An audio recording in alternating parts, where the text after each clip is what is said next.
কইও বানবারের বেড়ায় আজকে একটা ভিডিও দেখামু।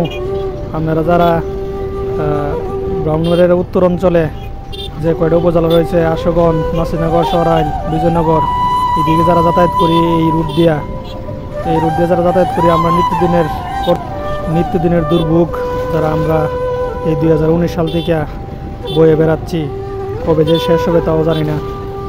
এই রুটটা আজকে দেখামু। এই জায়গাটা যাচ্ছি এটা হচ্ছে মেড্ডা পার হয়েছি। এটাতে মোটামুটি গাছপালা মোটামুটি আছে। এই তীব্র গরমেও দেখা যাচ্ছে যে কিছু কিছু জায়গার মধ্যে ছায়া এবং বাতাস আছে। কিন্তু কিছুক্ষণ পরে যে দেখাবো সেটা হচ্ছে মানে কি বলবো, যে আমরা যারা ওইদিকে যাতায়াত করি মনে হয় যে যদি আর কয়েক বছর যদি না যাইতাম তাহলে ভালো হইতো, কিন্তু বাধ্য হয়ে যাইতে হয়। এই যে এটা হইলো গাট্টার মোড়, অর্থাৎ গাটুরার মোড়। এটা এই গাটুরার মোড়ে আইছি এখন। এই দিক সাইডটা তো খুবই বেহাল অবস্থা। আমি এখন ওই যে নতুন রোড উঠছে এটা নিয়ে উঠতেছি। নতুন রোড এটা বেশিক্ষণ নাই, সামনে গিয়ে আবার নামে যেতে হইব হালের মধ্যে। হ্যাঁ, হাল বলতে যে গর্ত দেখবেন শরীরে এমন জাকারে দিব যে যা কিছু খাইয়া যায় এগুলো সব মিক্সার করার লাগে এইখানে আসতে হইব। যারা এদিক দিয়ে খাওয়া দাওয়া করে এগুলো আসেন তারা কিন্তু মিক্সার করার জন্য এখানে কিন্তু আসতে পারেন, কারণ অটোমেটিকলি মিক্সার হয়ে যাবে। দেখেন যে আমার গাড়ির বাইকের মাথা কীভাবে নড়তেছে, অর্থাৎ গর্ত সাথে তো আছেই ধুলা বোনাস। এই বোনাস নিয়ে প্রতিদিন আমরা এই কষ্ট করে এদিক দিয়ে আসা যাওয়া করতেছি। জানি না আর কত বছর এই পদ্ধতিতে যাইতে হইব, কারণ আমার জানা মতে আমি যতটুকু দেখতেছি যে একটা সাইডও এখনও কমপ্লিট হয় নাই। তো যদি ধরি দুইটা সাইড ধরি তাহলে 50-50 হলো 100। হ্যাঁ, তো 100% যদি কাজ হয় তাহলে দুটো সাইড কমপ্লিট হয়ে যাবে। এক সাইডে এখনও কমপ্লিট হয়েছে না, তাইলে 50% কাজ কমপ্লিট হয়েছে কিনা আমার সন্দেহ। তারতে সময় লাগছে 2019 সাল থেকে কাজ ধরছে, এই পর্যন্ত চলতেছে, আরও চলবো। যদিও শুনছি একবার এটা নাকি সময়বার বৃদ্ধি করে 25 সাল পর্যন্ত করছে। এখন 25 সালের মধ্যে নাগাদ শেষ হইব কিনা এটা আদৌ বলতে পারতেছি না। 25 সাল নাগাদ যদি শেষ হয় তাও আমাদের জন্য একটা সুখের খবর। আর যদি না শেষ হয় আমরা 19 সাল থেকে দুর্ভোগ পোহাচ্ছি, আরও পোহাইতেইব। এই যে ঘাটটা পার হইলাম, হ্যাঁ, ঘাটরা মেডিকেল পার হইয়া এখন ওই যে নতুন একটা সাইড হয়েছে এই সাইডে যেতেছি। কিন্তু এই সাইডে যাইলে কোন কাম হইব? আপনারা জানেন যে এই যে সাইডে যে আছে দুলা, এই দুলার একটা চাক্কা গেলই যে পিছনে যারা আছে তাদের অবস্থা কাহিল। হ্যাঁ, এই দুলাগুলিও ওই যে সাইডে দুলাগুলি ইচ্ছা করলে পরিষ্কার করতে পারে, কিন্তু এই সাইডে দুলাগুলিও পরিষ্কার করে না। যাই হোক, আমরা কী করবো, কষ্ট মষ্ট করে এদিকে আসা যাওয়া করি। এখন যাইতেছি হলো আশুগঞ্জের আগেই আরও 2 কিলোমিটার আগেই যে সোহাগপুর আমি কলেজে যাব। দেখতেছেন এই দুই ধারে কিন্তু কোনো গাছপালা নাই। এই আগের যেই ইয়া ছিল এখানে রাস্তা ছিল যেটা, এটার মধ্যে দুধারে প্রচুর গাছ ছিল, মানে রোদ্রালু পৌঁছতে পারতো না রাস্তার মধ্যে। এই যে এটা চলে আসছি আমার গ্রামের বাজার শুলপুর। এই যে শুলপুর সাইড দিয়ে আবার নতুন একটা ইয়ে হইতেছে দুই সাইডে। ওই সাইডে একটু জ্যাম দেখে আমি এই সাইডে নেমে গেছি। দেখেন দুলার অবস্থা, মানে আমার আর বাইক চালাই যেতেছি তো সারা শরীরে একেবারে পাউডারের মিশ্রণ হয়ে যাচ্ছে। ওই একটু জ্যামের কারণে আমি দিকটা আসছি। ওই দিকে আবার দাঁড়ায় থাকলে দেখেছি কি এক হইলো গাড়ির প্যান আওয়াজ আছে, তারপরে আবার মনে করেন যে এই সাথে ধুলা আছে, তারপরে গাড়ির যে ইঞ্জিনের আবার কিছু হাওয়া, অনেক গরম হাওয়া আছে। আমরা যারা বাইক চালাই আমরা তো এগুলা অভ্যস্ত যে কত কষ্ট করে আসা যাওয়া করতে হয়। তারপরে আবার ওই যে নতুন রাস্তা হয়েছে যেটা, এটা তো ওইটা যেতেছি। আসলে কি বলবো, উন্নয়ন কাজ চলতেছে, হয়তো উন্নয়ন আমরা বুক করবো ঠিক আছে, কিন্তু উন্নয়ন করতে গিয়ে যে কতটুক দুর্ভোগে পোহাতে হয় এটা একমাত্র আমরা যারা এই রোড দিয়ে আসা যাওয়া করি তারাই কইতে পারবো।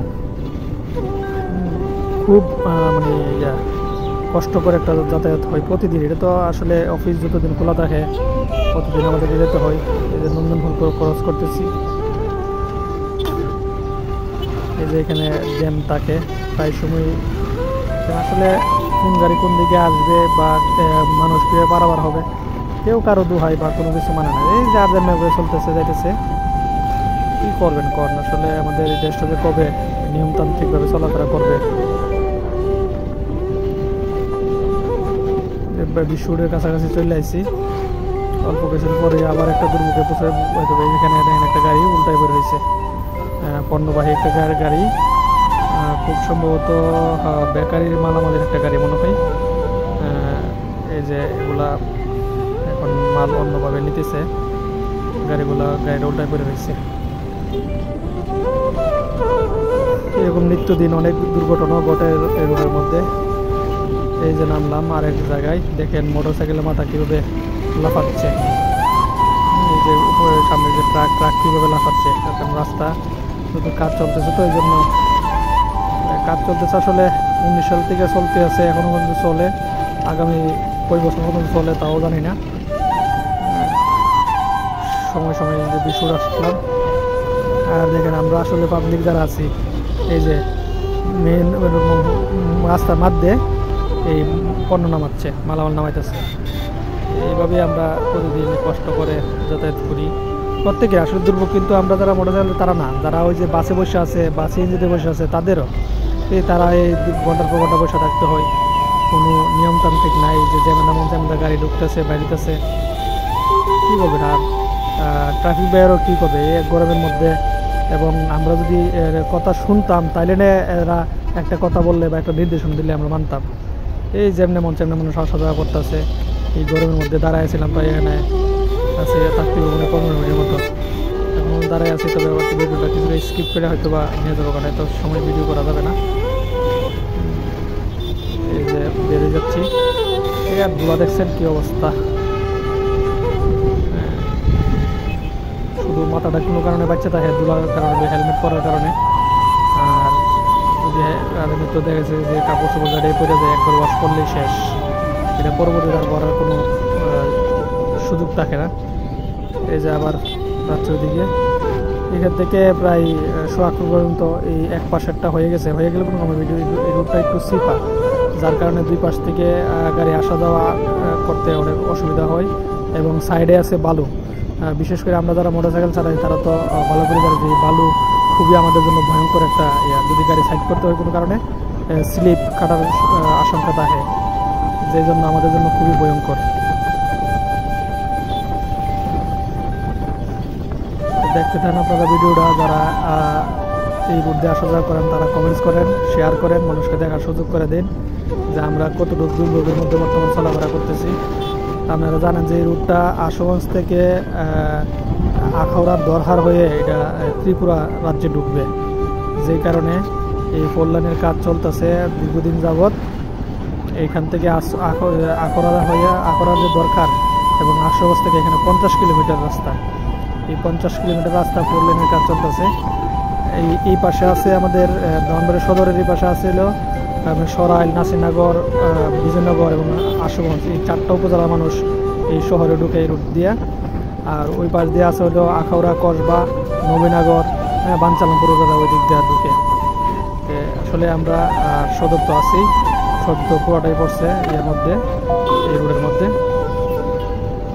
তো আর কী বলবো ভাই, আসলে খুব কষ্ট করে আমরা যাতায়াত করি, প্রতিদিন যেতে হয়, যাব, এটা আমাদের মানে অভ্যাসে পরিণত হয়ে গেছে। আর অল্প কিছুক্ষণ পরে হয়তো আমি কলেজে ঢুকে যাব।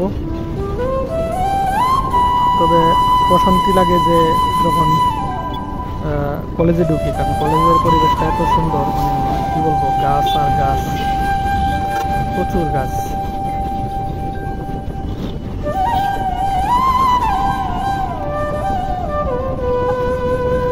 মোটামুটি রুটটা বিজি, কারণ হচ্ছে গাড়িগুলো আছে অনেক। এই যে সোহাগপুর চলে আসছি, অল্প কিছুক্ষণের মধ্যেই কলেজে ঢুকে যাবো। এই সোহাগপুর বাস স্ট্যান্ড থেকে কলেজ হচ্ছে আরও 1 কিলোমিটার, আর কলেজ থেকে এই আশুগঞ্জ সদর হচ্ছে 2.5 কিলোমিটার। এই যে কলেজ গেটে চলে আসছি। কলেজ গেটে কাজ করার কারণে এখানে একটা আমাদের বড় একটা গেট ছিল, ওটা ভেঙে ফেলছে।